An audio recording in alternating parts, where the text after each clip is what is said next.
오늘은 마태복음 6장 19절부터 24절까지 볼 건데요. 한 사람이 두 주인을 섬기지 못한다는 말씀의 의미는 이라는 제목입니다. 마태복음 6장 19부터 24까지입니다. 너희를 위하여 보물을 땅에 쌓아두지 말라. 거기는 좀과 동록이 해하며 도둑이 구멍을 뚫고 도둑질하느니라. 오직 너희를 위하여 보물을 하늘에 쌓아두라. 거기는 좀이나 동록이 하지 못하며 도둑이 구멍을 뚫지도 못하고 도둑질도 못하느니라. 네 보물이 있는 그곳에는 네 마음도 있느니라. 눈은 몸의 등불이니 그러므로 내 눈이 성하면 온몸이 밝을 것이요 눈이 나쁘면 온몸이 어두울 것이니 그러므로 내게 있는 빛이 어두우면 그 어둠이 얼마나 더하겠느냐. 한 사람이 두 주인을 섬기지 못할 것이니 혹 이를 미워하고 저를 사랑하거나 혹 이를 중히 여기고 저를 경히 여김이라. 너희가 하나님과 재물을 겸하여 섬기지 못하느니라. 자, 여기까지입니다. 사실은 그 뒤에 있는 말씀도 상관은 있지만 오늘 말씀 24절까지만 보도록 할게요. 자, 오늘 이제 되게 재밌는 내용들이 나왔는데 눈도 나오고 또 등불도 나왔습니다. 또 보물도 나오고요. 자, 눈, 등불, 보물 굉장히 재밌는 개념들이죠. 자, 그리고 19절에서 동록이라는 단어가 나오는데 이 동록은 녹입니다. 녹이에요. 그러니까 보물을 현금이 아닌, 사실 뭐 현금이라도 요즘은 가끔 그런 뉴스가 나오는데 그 쌓아두면은 뭐 돈이 좀 먹는다, 아니면은 뭐 보물이 녹이 든다. 그러니까 지금 동록은 녹을 말합니다. 좀은 아마도 이게 이제 곡식에 드는 거겠죠? 좀은 여러분이 아시는 그 좀은 맞아요. 자, 예수님께서 말씀하시기를 보물을 땅에 쌓아두지 말라고 하셨어요. 좀과 동록이 해하며 도둑이 구멍을 뚫고 도둑질을 한다. 분명히 어떤 사람들이 이런 말 할 거예요. 은행이 있는데요? 라고 말할 겁니다. 은행이 있는데요? 근데 여러분 혹시 뱅크런이라는 말 아십니까? 은행에서 안정성이 보장되지 못할 때 사람들이 서둘러 자기 예금을 찾아가려고 하는 걸 뱅크런이라고 부르는데, 은행에 맡겨둔 예금도 완벽히 안전하지 못합니다. 여러분들이 은행에 어떤 예적금 상품을 들으실 때 뭐 어쩌고 저쩌고 설명이 있으면서 거기 보면 이제 최대 5천만 원까지 보상받으실 수 있습니다. 이런 말이 있는데요. 은행에 어떤 사고가 터졌다. 그래서 은행이 예를 들어 파산하게 됐어요. 그러면 거기서 보장 금액은 5천만 원 뿐이라는 거죠. 내가 5억을 넣어놔도 5천만 원까지만 돌려받을 수 있다. 그럼 4억 5천은요? 그냥 사라지는 거죠. 이 세상에 어떻게든 안전한 곳은 존재하지 않는다는 것입니다. 예를 들어서 러시아나 우크라이나 같은 경우도 전쟁이 터지면서 루블화의 가치가 확 떨어진 적이 있었죠. 우리나라에 만약에 뭐 이변이 생긴다면 원화의 가치도 확 떨어질 수 있지 않겠습니까? 그러니까 이 세상 어디에도 이 안전자산이라는 거는 존재하지 않는 것이죠. 은행이 있는데요? 라고 말하면 은행도 완벽하게 지키지 못해요 라고 말할 수 있습니다. 자, 땅에 쌓여있는 재산은 어떻게든 손실을 당합니다. 기업도 그렇고 은행도 그렇고요. 영원히 가지 못합니다. 한때 누구나가 다 알만한 일본의 전자제품 회사들이 있었죠. 뭐 예를 들어 샤프라든가, 예를 들어 도시바라든가, 뭐 미쯔비시라는 회사도 있고요. 뭐 소니도 있고요. 뭐 그중에 어떤 회사는 지금까지도 명맥이 유지되고 있는 회사들이 있는데 상당수의 회사들은 다 그냥 사라지고 말았어요. 뭐 아이와라는 회사도 있었죠. 파나소닉이라는 회사도 있었죠. 파나소닉은 지금도 있긴 합니다. 아이와의 뭐 워크맨, 뭐 소니의 워크맨 굉장히 유명했었는데요. 그렇다는 것은 우리나라의 삼성이나 현대 같은 회사도 언젠간 분명히 쓰러지게 된 날이 올 수도 있겠죠. 어느 회사의 주식을 사놔도 마찬가지입니다. 자, 계속해서 성경 봐보겠습니다. 자, 19절에 보물이 등장하잖아요. 너희를 위하여 보물을 땅에 쌓아두지 말라라고 하셨어요. 20절에도 보물이 나옵니다. 오직 너희를 위하여 보물을 하늘에 쌓아두라. 자, 19절에 나오는 보물은 땅에 쌓아둘 수 있는 보물입니다. 그런데 20절에 나오는 보물은 하늘에 쌓아두라는 보물이죠. 그러니까 이 보물은 같은 단어를 쓰고 있지만 가리키고 있는 것이 분명 다릅니다. 여러분, 원화를 하늘에 쌓아둘 수는, 천국에 쌓아둘 수는 없지 않습니까? 자, 그러면 19절과 20절의 보물이 각각 무엇을 말할까요? 자, 19절에 땅에 쌓아두는 보물은 당연하겠지만 재산을 말합니다. 재산. 자, 근데 우리가 이 평행장인 책갈피를 손으로 하시고 누가복음 12장 33절을 봐볼게요. 누가복음 12장 33절. 자, 12장 33절입니다. 너희 소유를 팔아 구제하여 낡아지지 아니하는 배낭을 만들라. 곧 하늘에 둔 바 다함이 없는 보물이니. 너희의 소유를 팔아 구제하여 낡아지지 않는 배낭을 만들라. 곧 하늘에 둔 바 다함이 없는 보물이니. 자, 여기서도 보물이 나왔죠. 자, 그러면 다시 마태로 돌아와서요. 소유를 팔아 구제하여 다함이 없는 배낭을 만들어라. 하늘에 쌓여있는 보물이다. 여기서도 보물이 나왔는데, 자, 그렇다는 것은 20절에 있는 보물은 무엇을 말하냐면 이거는 자선과 기부를 말합니다. 자선과 기부. 20절의 보물은 뭘 말한다고요? 자선활동과 기부를 말합니다. 자선과 기부. 자선과 기부. 자선과 기부. 이제 기부에는 이제 헌금도 포함이 되겠죠. 자, 오늘날 한국 사회는 복지가 잘 돼 있어서 사람들이 굶어 죽는 일은 거의 일어나지 않아요. 제가 그리고 사람들을 많이 도와보니까 여러분, 가난한 사람을 무조건 도와야 되는 건 아니라고 저는 생각해요. 가난한 사람들을 무조건 도와주다 보면 그 사람들은 영원히 가난하게 되어 있습니다. 가난은 보통 어디에서 오냐면 게으름에서 오거든요. 게으름. 근데 게으른 사람을 계속 도와주다 보면 어떻게 되겠어요? 이 사람은 게으름에서 벗어날 필요를 못 느끼겠죠? 그러니까 어떤 사람을 도와야 되는 것이냐? 게으름으로부터 벗어나려고 하는 사람. 아니, 게으름은 안 되지. 가난에서부터 벗어나려고 하는 사람. 한마디로 노력하는 사람을 돕는 거지, 노력을 하지 않고 받는 걸 당연하게 여기는 사람을 도와봤자요, 그거 밑 빠진 독에 물 붓깁니다. 그래서 자선과 기부를 하실 때 여러분들이 지혜롭게 하셔야 돼요. 그러니까 우리가 두 가지 생각해 봐야 돼요. 기부를 해라. 자선을 베풀어라. 그게 하늘에 있는 배낭이다. 이 당시에는 정말로 굶어 죽었잖아요. 근데 오늘날은 그렇지 않다는 거죠. 그래서 우리가 기부를 하되 어떻게 기부를 할 것인가, 이것을 지혜롭게 생각해 봐야 된다는 것이죠. 지혜롭게.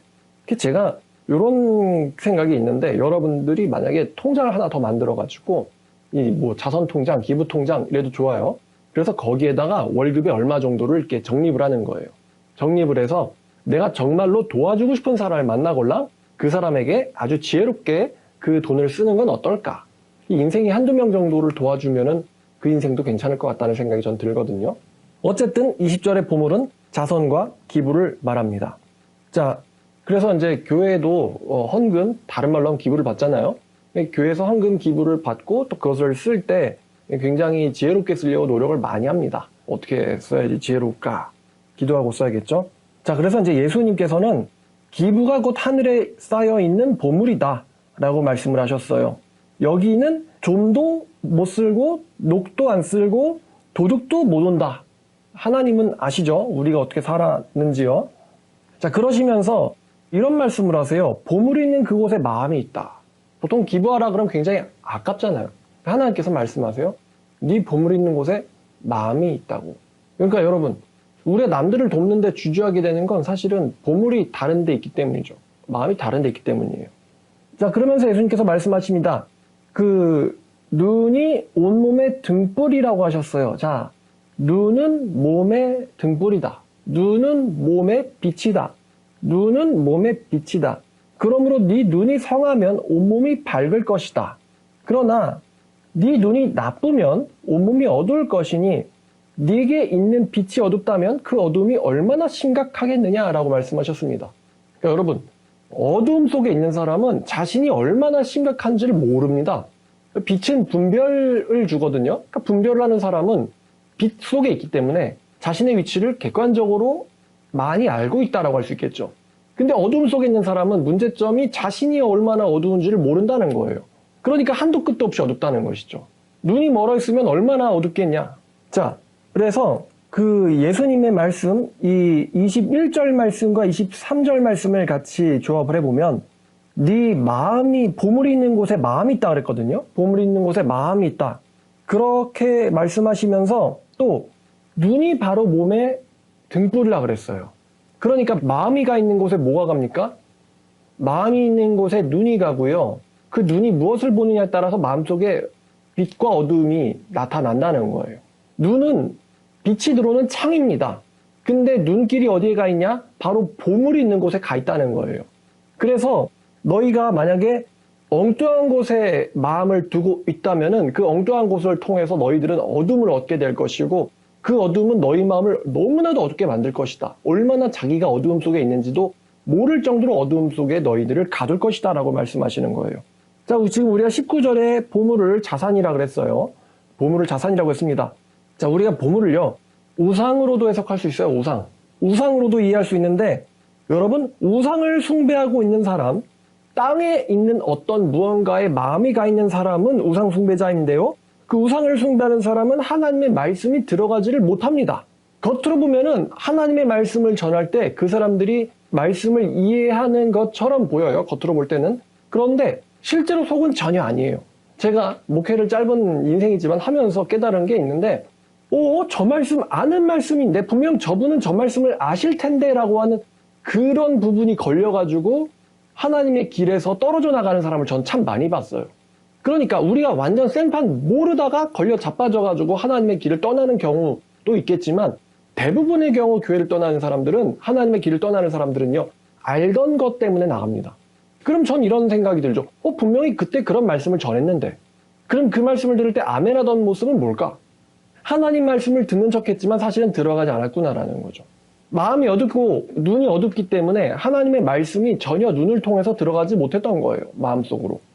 우리가 성경 읽을 때도 마찬가지입니다. 성경을 읽을 때 내가요, 보물이 어딘가 있으면요, 그 보물 때문에 성경 말씀이 눈을 통해서 내 마음으로 들어오질 못합니다. 그리고 내 마음은 여전히 어둠으로 남아있죠. 보물이 있는 곳에 마음이 있다 그랬어요. 만약에 우리가 우상을 숭배하고 있다면 그 우상에 눈이 가 있는 통에 하나님의 말씀은 내 마음 안에 들어오지 못할 것입니다. 이거는 철칙이에요. 철칙입니다. 하나님의 말씀과 보물은요, 같이 갈 수 없다는 것이죠. 절대로 같이 가지 못합니다. 전 그런 같이 가는 사람을 못 봤어요. 언젠가 그 사람은요, 둘 중에 하나의 선택을 하게 됩니다. 하나님의 말씀 때문에 보물을 버리든가, 아니면 결국 보물을 포기하지 못하고 하나님의 말씀을 버리든가, 둘 중에 하나의 선택을 하게 됩니다. 근데 저는 대부분의 사람들이 보물을 선택하는 걸 많이 보아왔습니다. 참으로 마음이 안타까워요. 안타깝습니다. 너무 안타깝습니다. 셀 수도 없이 많은 사람들이 하나님의 말씀이 아닌 자기 마음속에 보물을 선택하는 장면을 전 너무 많이 보아왔습니다. 제가 알고 있는 사람만 해도 한두 명이 아니에요. 참 웃기는 일입니다만, 남자를 선택하느라 하나님의 길을 버린 사람, 여자를 선택하느라 하나님의 길을 버린 사람, 또 돈을 선택하느라 하나님의 길을 버린 사람, 자기의 잠깐의 정욕 때문에 하나님의 길을 알고도 버린 사람을 전 너무 많이 봐왔어요. 그리고 아이러니하지만 참으로 재밌게도 하나님께서는 그 하나님의 길을 버린 사람들의 그 말로라고 할까요? 그 다음을 또 저에게 알려주시더라고요. 알게 해주세요. 어떻게든 소식이 들어옵니다. 어떻게 됐대? 하나님 말씀 버리고 남자를 선택을 했으면은 그 남자 잡아가지고 잘 살 것이지, 하나님 말씀 버리고 남자 골라놓고서는 그 남자랑도 안 돼가지고 솔로가 돼버리는, 인생 말아먹는 그런 경우를 많이 봤다는 거죠. 제가 그래서 여러분들에게 하나님 버릴 거면 아싸리 그냥 완전히 타락을 하시든가, 타락하지 못할 거면 하나님만 잡아라. 이도저도 아닌 삶을 살지 마라. 이도저도 아니게 지옥 가면 얼마나 그게 참 억울하냐. 지옥 가면 다 억울하겠지만 말이죠. 그래도 말입니다. 사울왕이라든가 아니면 아합이나 이세벨처럼 살다 지옥 가는 게 그 대마처럼 살다가 지옥 가는 것보단 낫지 않을까요? 어차피 지옥 갈 건데 대마처럼 거룩하지도 못하고 그렇다고 타락하지도 못하고 중간에 끼어가지고 이도저도 아니다 지옥 가는 거 굉장히 억울하지 않을까? 제 말은 그렇다고 타락의 끝판을 바라라는 말이 아닙니다. 하나님만 잡으란 이야기죠. 어중간한 그 우상 때문에 어둠을 키우지 말고, 마음속에 어둠을 키우지 마시고 하나님만 붙잡으라라는 이야기입니다. 많은 사람들이요, 보물을 절대로 못 버립니다. 참 어려운 말씀이에요. 여러분, 재산을 내가 취할래요? 기부할래요? 돈은 쉽게 말하면 돈 말입니다. 내가 취할래요? 기부할래요? 내가 취하죠, 대부분은. 돈은 모아도 만족이 없어요. 당연히 내가 취하죠. 근데 예수님은 이거를 취하지 말고 이거를 하래요. 기부를 하래요. 그러니까 이게 얼마나 솔직히 지키기 어려운 말씀입니까? 그럼 여러분들은 재산을 쌓고 계시는데, 여러분들이 그 재산 쌓는 목적이 하나님을 위해서인가요? 하나님을 위해서 재산을 모으고 계십니까?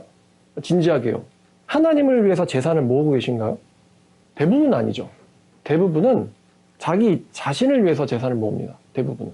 절대 다수라고 할 수 있겠죠. 재산도 마찬가지, 또 남자도 마찬가지, 여자도 마찬가지. 제가 말한 남자란 여자는 이제 애인을 말하는 거예요. 애인도 마찬가지. 여러분, 하나님을 위해서 연애를 하세요? 하나님을 위해서 결혼을 하십니까? 하나님을 위해서 아이를 출산하나요?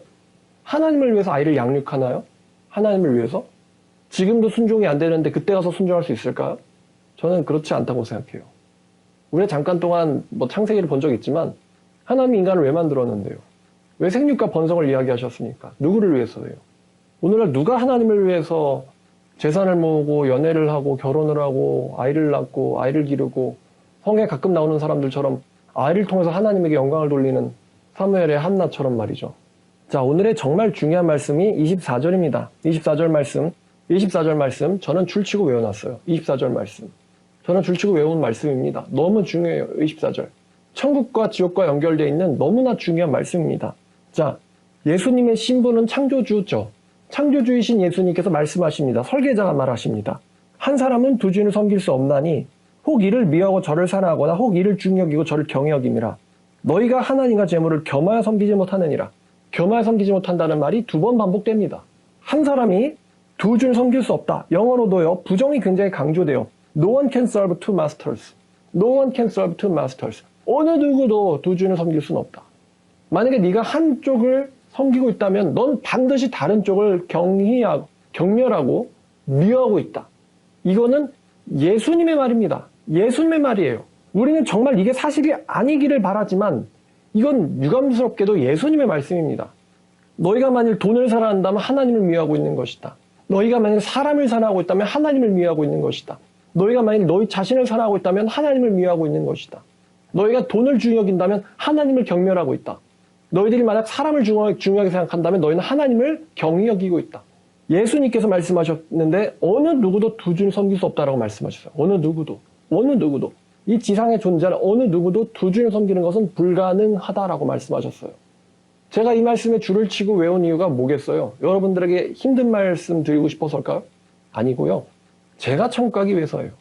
이 말씀 정말 중요한 말씀이구나.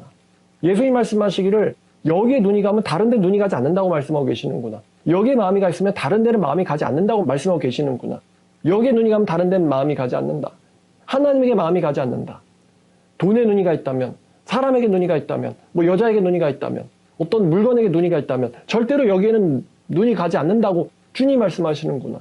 그리고 여기 있는 곳에 내 마음도 있고 이것 때문에 어둠이 들어오고 그 어둠이 굉장히 심각해가지고 내가 얼마나 하나님으로부터 떨어져 있는지를 감지도 못한다. 얼마나 어둡겠느냐라고 말씀하고 계시는구나.